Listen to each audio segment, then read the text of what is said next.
नमस्कार। मैं Maithili Sharan Gupt, farmer DGP and president crime free Bharat.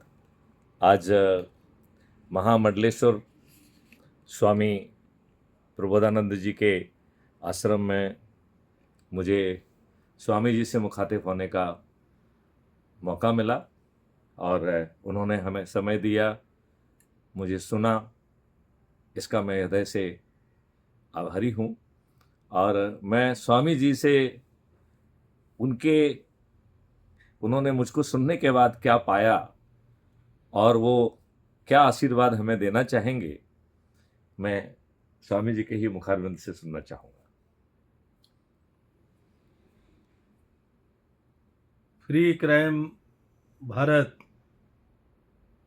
आपकी योजना वास्तव में उत्तम योजना है।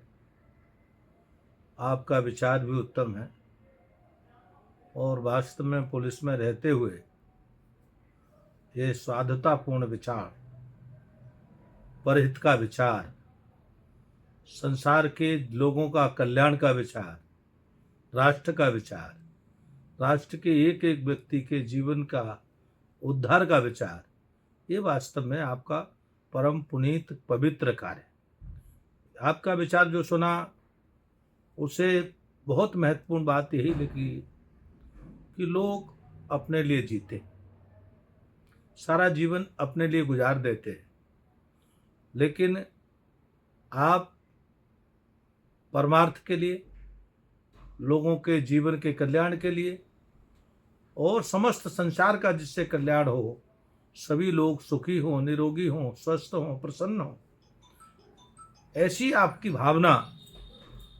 वास्तव में सनातन संस्कृति से ओतप्रोत भावना है।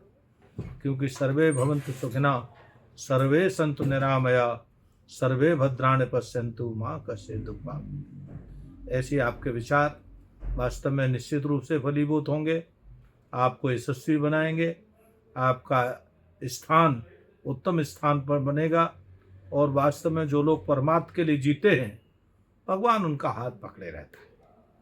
भगवान तैयार रहता है कि जो परमार्थ के लिए कार्य करते हैं, और यह कार्य भगवान का कार्य है। क्योंकि कहा भी गया है, परमार्थ के कारण है साधुन धरा शरीर, वृक्ष कबहू ना फल भके, नदी न संचय नीर। तो ऐसी जो हमारे भारतीय संस्कृति परंपरा है कि हम अपने लिए नहीं जीते, परमार्थ के लिए जीते, संसार के लोगों के कल्याण के लिए जीते हैं। तो ऐसी जो आपकी क्राइम फ्री भारत के नाम से जो आपका यूट्यूब भी है, आपकी योजना बहुआयामी योजना है। उसी में आप 21 महालक्ष्य आदि योजनाएं बताते हैं जो हमने सुनी आपके द्वारा, तो वास्तव में वो अनुकरणीय है और उनका आप अधिक से अधिक विस्तार करेंगे। मेरा आपको बहुत बहुत आशीर्वाद है, शुभकामना है। भगवान आपको शक्ति दे, सामर्थ्य दे। और अच्छी बात तो ये है कि आप डीजीपी से रिटायर होकर लोग स्व के विकास के लिए लगते हैं और आप मध्य प्रदेश से मेरा नाम सुनते ही चले आए, तो वास्तव में आपके मन की जो उत्कंठा है वो भी बहुत श्रेष्ठ है, आपके मन की जो तीव्रता है वो भी बहुत श्रेष्ठ है, आपके हृदय में जो तड़फन है वो भी बहुत उत्तम है। तो इसीलिए मैं आपको आशीर्वाद देता हूँ, आपका उद्देश्य सफल हो, आप उसे सफलता प्राप्त करें। जय भारत, जय हिंदुस्तान, वंदे मातरम।